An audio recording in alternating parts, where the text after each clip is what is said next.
elder sister Guan, who came today for the blind date, has never had children in her life. Although she is already 51 years old, more than half a century, she has taken very good care of herself. She still looks young and is very beautiful. But then, why doesn't she have a partner? My heart is also very demanding, she says. The truth is, she was also too picky. When she was younger, Sister Guan was quite selective, until everyone around her had already found a partner, and only she remained alone. That's when she realized she had been overly demanding. At that point, through friends' introduction, she met a handsome guy, with that clean, fair-skinned, Korean-style look. But who would have thought? This man had already been divorced and even had a child.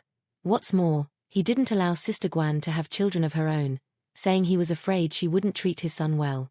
I'd say, wasn't that man way too selfish?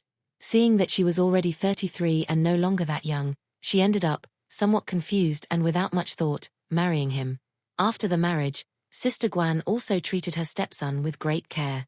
But who could have imagined that her ex-husband would drive the train off the tracks and have an affair outside the home? This left Sister Guan deeply wounded, to the point of ending, in utter despair, a marriage that had lasted 10 years. 想找一个差不多就行了，别再不那么挑，有稳定的收入，人品好主要是，个人修养好一些。 Look at how shaken Sister Guan was. She no longer even dared to be demanding. So, the matchmaker introduced her to Brother Jin, 57 years old, with a pension of 6,000. He, too, is someone very picky when it comes to choosing a partner. Will the two of them actually take an interest in each other? Great Wall Guanlin. That's how he introduced himself. The way Brother Jin presented himself, almost like using some secret code on the street, really left a strong impression on me. I thought Sister Guan's appearance and demeanor would, at the very least, leave a good impression on Brother Jin. But, who would have guessed? He barely met her and was already pointing out her flaws. Brother Jin, shouldn't you become a fortune teller? And on top of that, you want to judge people just by their appearance. With which eye did you see that Sister Guan isn't quick or capable? This Brother Jin, while bragging that he could read people so well, couldn't stop waving his hands around non-stop. Watching those movements, he almost looked like he had ADHD, didn't he?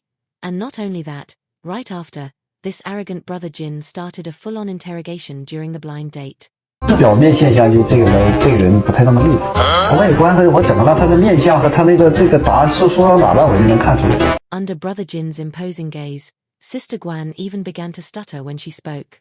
Was this a blind date or an interrogation? But for him, none of that mattered. This is the most important thing. The main point is, you don't have children, right? Explain that to me. Brother Jin seemed to question why Sister Guan had no children. So, she shared the painful story of her ex-husband. He didn't want kids, fearing that, in the future, she might not treat his child well. He had his own ideas, she explained. And I also thought, what if I had a child and the man left me? I'd be alone, without work, carrying the child. Life in this society would be too exhausting. But Brother Jin didn't stop speculating. Ah, you think too much. Maybe it's because you've read too many detective novels. Come on. Sister Guan had already made it clear that it was her ex-husband who didn't want children. Yet he insisted on twisting the situation, making it seem like it was her choice. And then came another question that nearly left her speechless. So how do you plan your life from now on? No. I don't have any plans. Already nervous under his penetrating stare, she now felt even more uncomfortable, unable to answer properly. Even the matchmaker couldn't take it anymore and stepped in. You look more like a job interviewer than a marriage candidate. You're just bombarding her with questions. At first, he seemed confident, but with each question he left Sister Guan more cornered.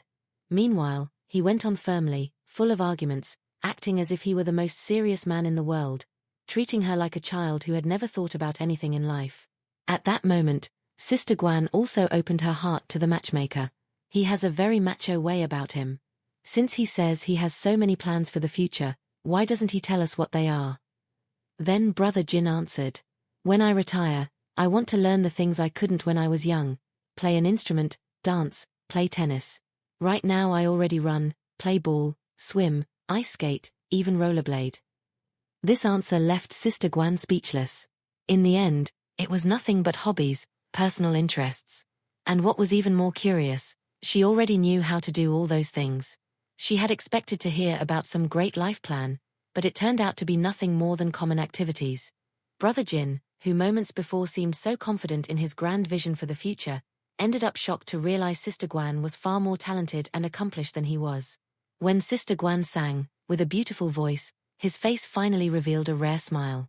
But then came another question that killed the moment. And how are we going to spend our money? After so many arrogant attitudes, Sister Guan decided to fight back. My salary has nothing to do with you. Household expenses are your responsibility. And besides that, I want 2,000 yuan per month as allowance. This condition made Brother Jin furious. He flat out refused. That's not a marriage. Then go get divorced. A couple splits everything 50-50ths, even the property.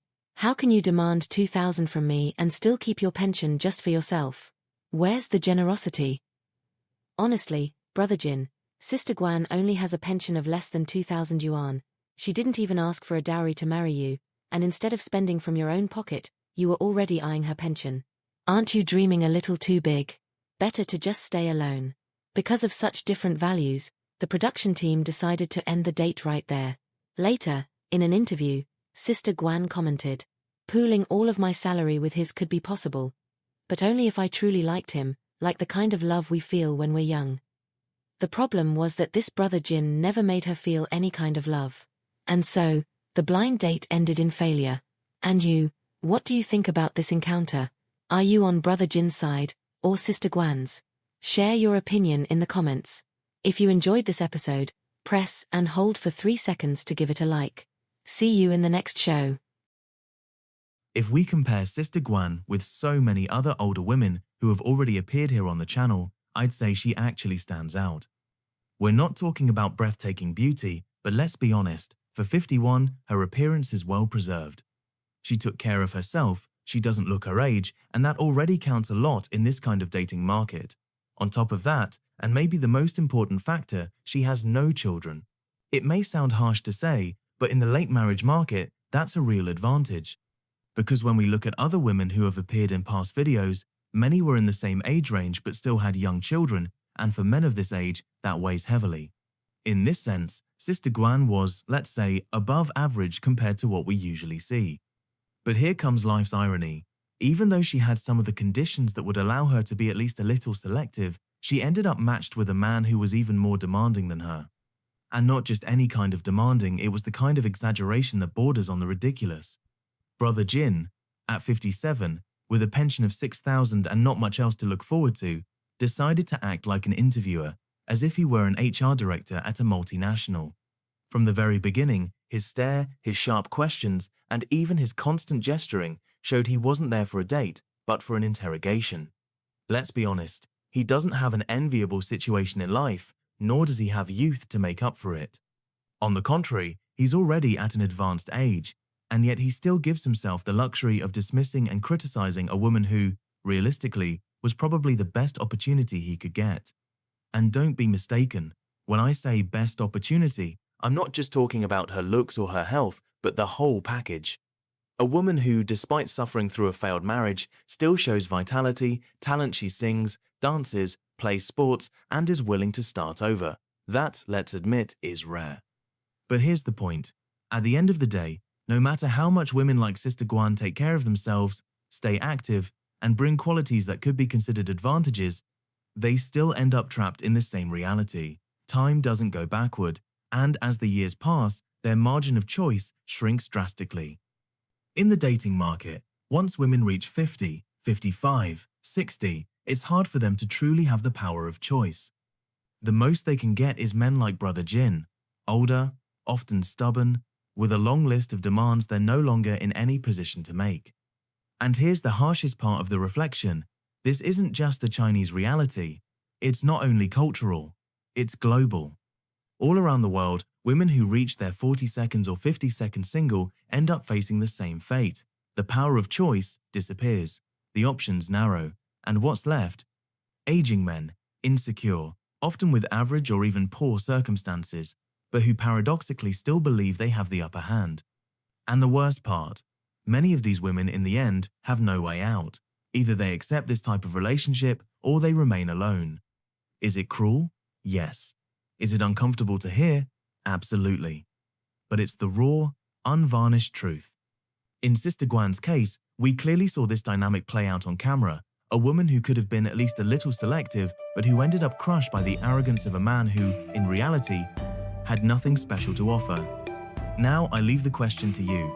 Am I wrong to say that Brother Jin was being overly demanding, or do you think Sister Guan also had little to offer and shouldn't complain? In your view, who was more in the wrong in this date? I want to hear your thoughts in the comments, because this is a debate that always splits opinions.